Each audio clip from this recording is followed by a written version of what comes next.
Hello दोस्तों, स्वागत है फिर से आपका शॉर्ट हैंड इंस्टीट्यूट चैनल पर। इस चैनल को बनाने का मकसद आपको लीगल प्रैक्टिस प्रोवाइड कराना है, क्योंकि मार्केट में हम लोग जानते हैं कि यूट्यूब पर बहुत सारे आपको डिक्टेशन मिल जाएंगे, पर लीगल बहुत ही मुश्किल से मिलता है। तो स्पेशली हम यहाँ पे इलाहाबाद हाई कोर्ट को कवर करेंगे। उसमें अभी एपीएस की वैकेंसी चल रही है, तो जिसका एग्ज़ामिनेशन डेट कभी भी डिक्लेयर हो सकता है। और तो हम जो है एपीएस को कवर करते हैं यहाँ पे, ठीक है। और यहाँ पे आपको रोज़ जो है 2 से 3 लीगल मैटर डिक्टेट किया जाएगा। आप मेरे यूट्यूब चैनल से भी जो है जितने डिक्टेटेड मैटर्स हैं, आप वहाँ से उसको जो है कलेक्ट कर सकते हैं। ऑनलाइन इसको आप डिक्टेट करके क्लासरूम जैसे क्लासरूम में होता है, उस तरह से भी आप जो है टेक डाउन कर सकते हैं। चलिए ज़्यादा बात ना करते हुए जो है नेक्स्ट डिक्टेशन को स्टार्ट करते हैं। Get ready, start. It is the duty of the employees seeking parity of pay under Article 39D of the Constitution of India to prove and establish that he had been discriminated, as the question of parity has to be decided by the expert committee. The casual workers' daily wages who have been in continuous service for several years cannot be put in a category different that of ad hoc or temporary employees merely by giving them a different nomenclature, as in such a case the distinction between the temporary / ad hoc / daily wages / casual workers loses the significance. Para. The Honorable Supreme Court considered the provisions of Article 39D, 14 and 16 of the Constitution and held that the principle of equal pay for equal work is not always easy to apply.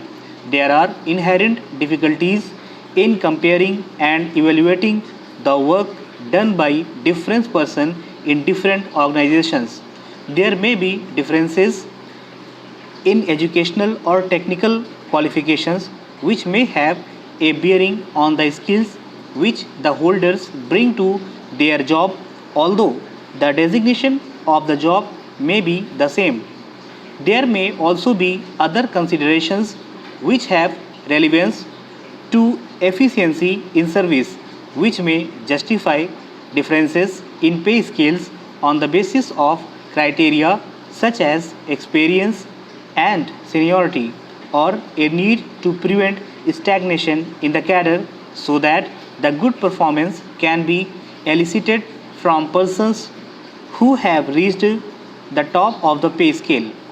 There may be various other similar considerations which may have a bearing on efficient performance in a job.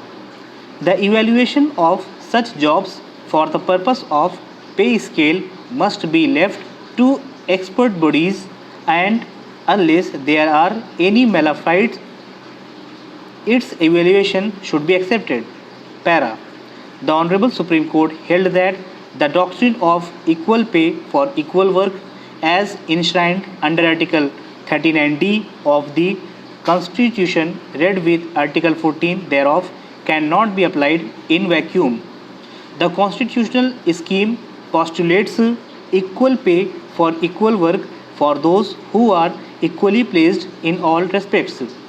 A similar view has been retreated, rejecting the claim of equal pay for equal work, observing that persons may do the same work, their quality of work may differ.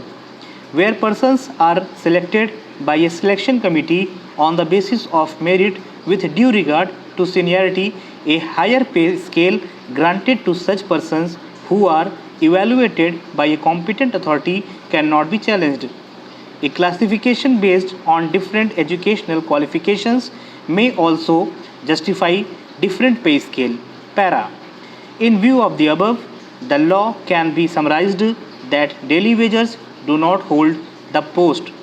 They cannot claim parity with those who are working in the regular cadre, as they earn a status. Therefore, the question of parity with them would not arise. The pay scale may depend upon large number of factors including seniority, experience, educational qualification, mode of selection, and it cannot be claimed by the persons unless they establish complete equality with those who are working in regular cadre.